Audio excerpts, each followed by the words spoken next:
اعوذ باللہ السمیع العلیم من الشیطان اللعین الرجیم بسم اللہ الرحمن الرحیم وبہ نستعین وهو خیر معین الہی انطقنی بالہدی والہمنی التقوی الحمد للہ رب العالمین۔ پروردگار کا شکر ہے کہ اس نے ماہ شوال المکرم کا چاند دکھایا، اور جیسے ہی شوال شروع ہوتا ہے، شوال اپنی مناسبتوں کی آب و تاب کے ساتھ ماہ شوال المکرم کا آغاز ہوتا ہے۔ عید الفطر کے بعد، عید الفطر سے تو آغاز ہوتا ہے نا شوال کا، پہلی ہی تاریخ عید قرار دی پروردگار عالم نے۔ اس کے بعد دوسری ہم مسلک جعفری سے وابستہ افراد کے لیے دوسری بڑی مناسبت اس مہینے کے اندر 8 شوال المکرم، تاریخ انسانیت، تاریخ اسلام، تاریخ تشیع کا ایک سیاہ ترین دنوں میں سے ایک دن، انہدام بقیع۔ اور اللہ کا احسان ہے کہ ہمارے ہاں قبرستانوں میں جانے کا ایک رواج ہے، جو کہ ریکمینڈڈ بھی ہے۔ سیدہ کونین سلام اللہ علیہا کی سیرت میں ہمیں ملتا ہے کہ وہ ایوری تھرسڈے اور ایوری منڈے جایا کرتی تھیں شہدائے احد کی قبور کے اوپر، اور وہاں پر استغفار اور ذکر کیا کرتی تھی۔ اور پھر فضیلت کے اعتبار سے، ابھی تک میں نے جتنی میرے پاس رسائی تھی کتابوں کے اعتبار سے، ہمارے ہاں ایک قبرستان ایسا ہے جس کی فضیلت میں ہمارے پاس روایات ہیں، اور وہ بقیع ہے۔ اچھا، صرف ہماری کتابوں میں روایات نہیں ہے، میں نے ایک روایت پڑھی، ابھی ایک کتاب پڑھی تھی انہدام بقیع کے حوالے سے، جسٹس حسن رضا غدیری صاحب کی، اردو میں ہے وہ کتاب، اچھی کتاب ہے۔ اور بہرحال اس کے علاوہ اور کچھ کتابیں اس موضوع پر ہر زبان میں لکھی گئی ہیں، عربی میں، فارسی میں، اردو میں۔ تو اہل سنت کے پاس بھی ایسی روایات ہیں، یعنی ایک روایت کو اہل سنت کے علماء نے نقل کیا، اور اسی روایت کو مفہوماً ہمارے شیعہ علماء خاصہ نے بھی نقل کیا کہ اللہ کے رسول ایک رات عائشہ کے ہاں ان کی نوبت تھی، جب ان کو ایسا لگا کہ وہ سو گئی ہیں تو وہ اٹھے اور آمادہ ہوئے، اور ادھر ان کی زوجہ کو یہ احساس ہوا کہ شاید وہ کسی ایک بدگمانی سی بقول ان کی زوجہ کے میرے دل میں پیدا ہوئی کہ ایسا نہ ہو کہ اللہ کے رسول اپنی کسی اور زوجہ کے پاس جائے، اس کے ساتھ ٹائم سپینڈ کریں۔ اللہ کے رسول جب تیار ہو کر نکلے تو انہوں نے، وہ بھی اٹھی، تھوڑی دیر بعد اٹھی اور تیار ہو کر ان کے پیچھے گئی، دیکھا تو اللہ کے رسول بقیع گئے ہیں، اور بقیع جا کر انہوں نے طولانی سجود کو انجام دیا، اور پھر جب ان کے عبادتیں مکمل ہوئی تو میں ان سے پہلے گھر واپس آ گئی، اور جب اللہ کے رسول آئے تو انہوں نے میرا نام لے کر کہا کہ تم جاگ رہی ہو؟ کہا جی۔ کہا تم میرے پیچھے آ رہی تھی؟ کہا جی۔ کہا کیوں؟ کہا مجھے ایسا لگا کہ آپ کسی دوسری زوجہ کے پاس جا رہے ہیں جبکہ آج میری باری ہے۔ تو کہا کہ آپ کیوں گئے تھے بقیع؟ کہا اس لیے کہ مجھے حکم دیا گیا ہے خدا کی بارگاہ سے کہ میں اہل بقیع کے لیے دعا کروں۔ مسلمانوں کے درمیان ایک کانسیپٹ تھا بقیع کی عظمت کا۔ عثمان بن مظعون پہلے مہاجر ہیں جو دفن ہیں بقیع کے اندر۔ رسول اللہ کے فرزند ابراہیم کی قبر بقیع کے اندر ہے۔ رسول اللہ کی 6 پھوپھیاں، عاتکہ، برہ، میمونہ، صفیہ، باقی 2 کے نام ذہن میں نہیں آ رہے میرے، وہ بقیع کے اندر دفن ہیں۔ اور بہرحال بقیع کے اندر انصار اور مہاجرین کی بڑی جلیل القدر شخصیات دفن ہیں جنت البقیع کے اندر۔ اور یہ کانسیپٹ مسلمانوں کے اندر بقیع کی عظمت کا اتنا زیادہ تھا کہ قیامت کے میدان میں ہزاروں چہرے بقیع سے اس طرح سے چمکتے ہوئے محشور ہوں گے گویا بدر التمام، جیسے ایک ماہ کامل، ایک 14ویں رات کا چاند چمکتا ہوا کہیں پر نمایاں ہوتا ہے۔ اسی لیے تاریخ گواہ ہے، زائر مفتی جعفر حسین صاحب مرحوم علی اللہ مقامہ نے بھی اشارہ کیا کہ جب خلیفہ ثالث کو آخر ذی الحجہ 36 ہجری کے اندر بہت بے دردی سے بلوائیوں نے قتل کر دیا، اور ان کی لاش کو بقیع کے پاس ایک مزبلہ پر جو یہودیوں کی ملکیت تھا پھینک دیا، تو اور پھر کچھ 1-2 دن تو لاش ان کے ایسے ہی پڑی رہی، پھر ان کے چاہنے والوں نے اس لاش کو دفنا دیا، اور جب بنو امیہ برسر اقتدار آئے تو بنو امیہ نے اس لاش کو، اس حصے کو خرید کر، اس اراضی کو، اس ایریا کو، زمین کے اس ٹکڑے کو، بقیع کی باؤنڈریز کو ایکسٹینڈ کر دیا تاکہ آنے والی نسلیں کہیں کہ ہاں یہ شخص بقیع میں دفن ہے، حالانکہ وہ حصہ جہاں پر وہ دفن تھے وہ اس وقت بقیع کا کے ایریا میں ہی نہیں آتا تھا۔ اور بہرحال بقیع کے بعد جو دوسرا ہمارے یہاں ایک عظیم قبرستان ہے، البتہ اس کے اوپر مجھے روایت ابھی تک نہیں ملی، ڈھونڈنے کے باوجود مجھے کوئی ایسی روایت نہیں ملی۔ جو کچھ مجھے ملا ہے کتابوں سے، کتاب ہے اماکن اور مقدسہ اور قبورۂ ائمہ، فارسی میں اس کے اندر مثلاً عراق کے ایسی قبرستانوں کے اور عراق میں جو مقدس مقامات ہیں اس حوالے سے لکھا گیا. وہ دوسرا اہم اور فضیلت والا جو قبرستان ہمارے مسلک کے جعفری کے ماننے والوں کے درمیان محترم ہے، وہ وادی السلام کا قبرستان ہے.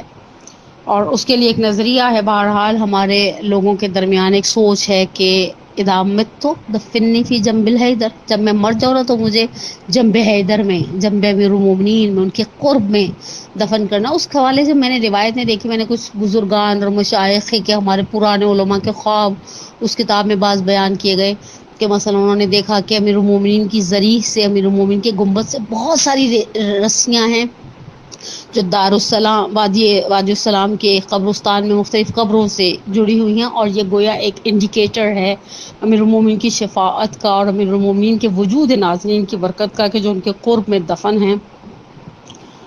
اور امیر المومنین کی ذات کی جو برکتیں، بہرحال ان کی برکتیں زندگی میں تھی، زندگی کے بعد، شہادت کے بعد بھی وہ برکتیں باقی ہیں. اور بہرحال وَلَا تَحْسَبَنَّ الَّذِينَ قُتِلُوا فِي سَبِيلِ اللَّهِ أَمْوَاتٌ بَلْ أَحْيَاءٌ عِندَ رَبِّهِمْ يُرْزَقُونَ.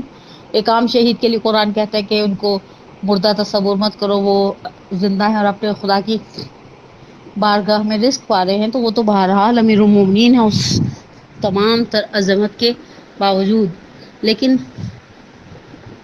جس طرح سے بقی کے اوپر تو بہرحال میں نے کہا نا ہمارے پاس روایات بقی کی عظمت کے لیے موجود ہیں، لیکن وادی السلام کے حوالے سے ہمارے پاس بزرگان کی واقعات، ان کے کچھ خواب یا ان کی جو وصیتیں، اور ان وصیتوں کے اندر اس شہر بابرکت نجف کے اندر دفن ہونے کی خواہش اور اس کا ایک اصرار محسوس کیا جاتا ہے.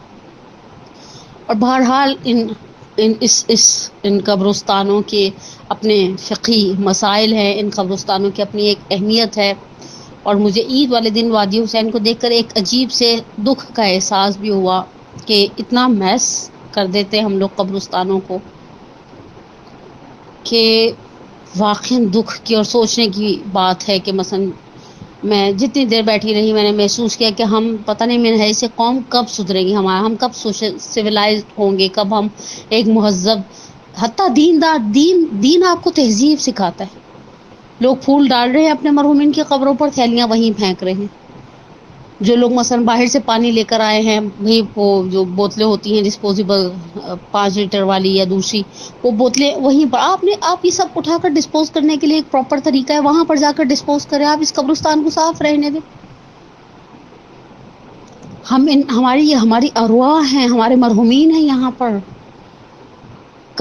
اچھے قبرستان کی فضیلت کا اندازہ آپ یہیں سے لگا لیں کہ رسول اللہ صلی اللہ علیہ وآلہ وسلم کی ایک معروف روایت ہے جسے ہمارے بزرگان نے نقل کیا کہ اپنے مردوں کو اچھا پڑوسی دو.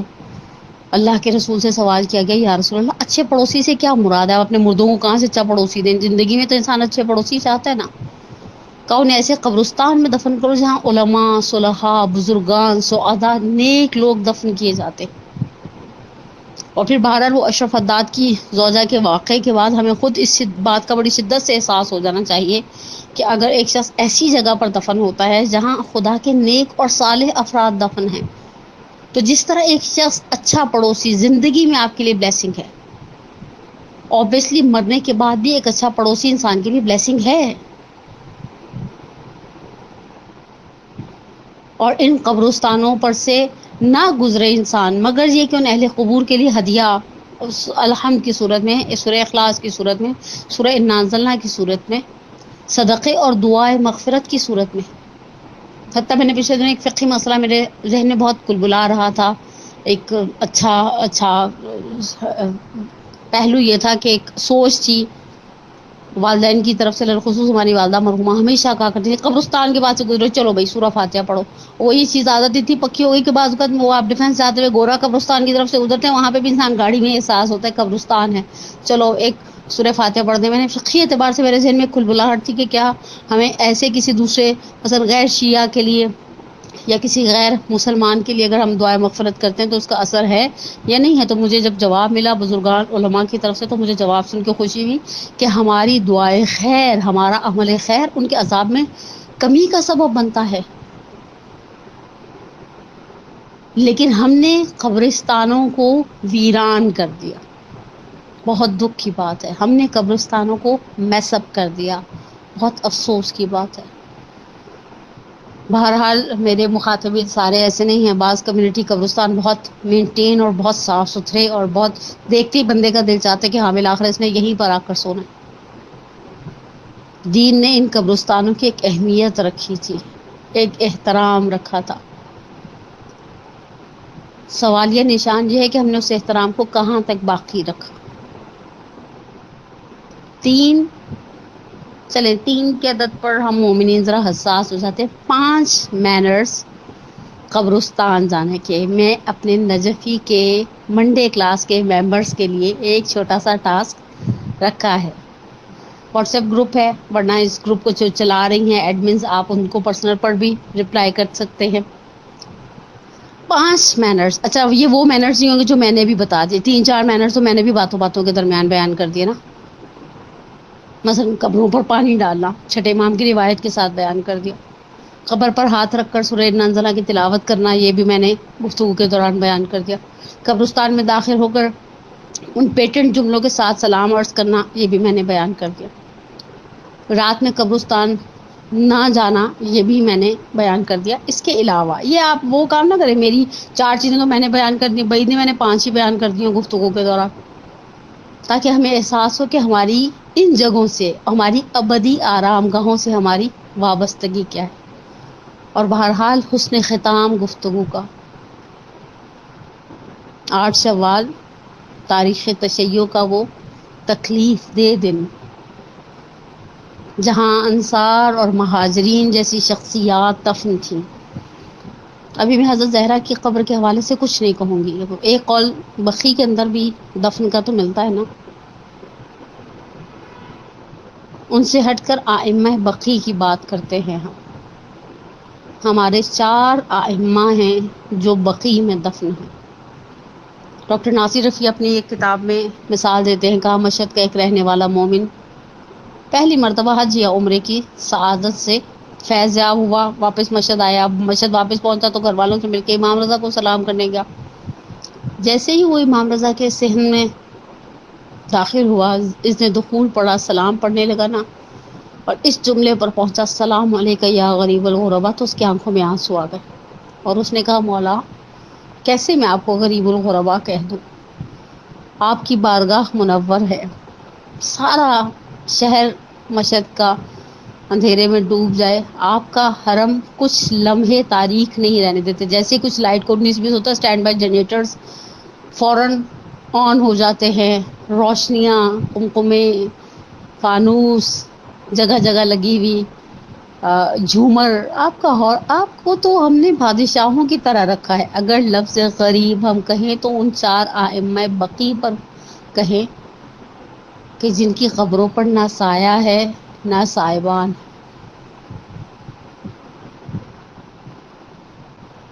جن کی قبروں پر نہ دربان کھڑے کیے گئے ہیں نہ ذریحہ مطہر ہے۔ میں صرف ایک جملہ، میں 4 ائمہ بقی کی بات نہیں کروں گی، میں صرف ایک جملہ امام حسن کے لیے کہوں، ایک جملہ مرحوم اظہر حسن زیدی کا، اور ایک جملہ کسی اور ارباب منبر میں سے کسی اور کا۔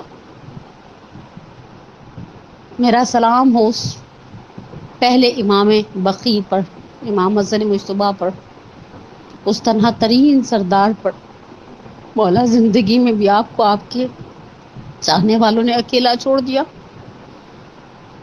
امت نے اتنے ستم ڈھائے، وہ زہر دیا کہ جب تشت یا لگن کو طلب کیا تو امام کے جگر کے ٹکڑے کٹ کٹ کے تشت میں گرے ہیں۔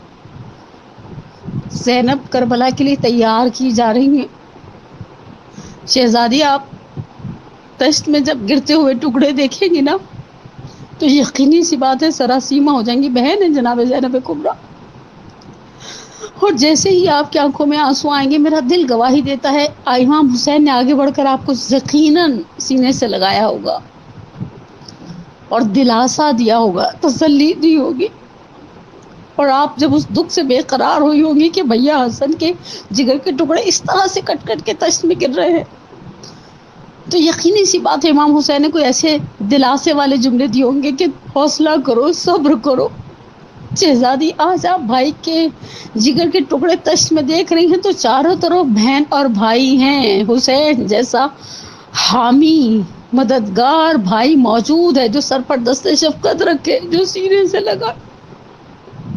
لیکن جب کل حسین کی لاش کے ٹکڑے دیکھیں گی تو یہی آپ ہوں گی اور آپ کا رخ کربلا کی جانب ہوگا، مدینے کی جانب ہوگا. اور مقاتل نے ایک جملہ نقل کیا، جناب زینب کبریٰ نے نہ بابا کو آواز دی نہ ماں کو آواز دی، صرف ایک آواز دی، یا رسول اللہ یا محمد ھذا حسینک مرملا بالدماء مقطع الاعضاء مصلوب بالامامۃ والرداء. یا رسول اللہ یہ آپ کا حسین ہے جس کی لاش ٹکڑوں میں بدل گئی ہے، جس پر خون اور خاک جم گیا ہے. مصلوب بالامامۃ والرداء، میرے بھائی کے جسم پر امامہ اور ردا نہیں رہا.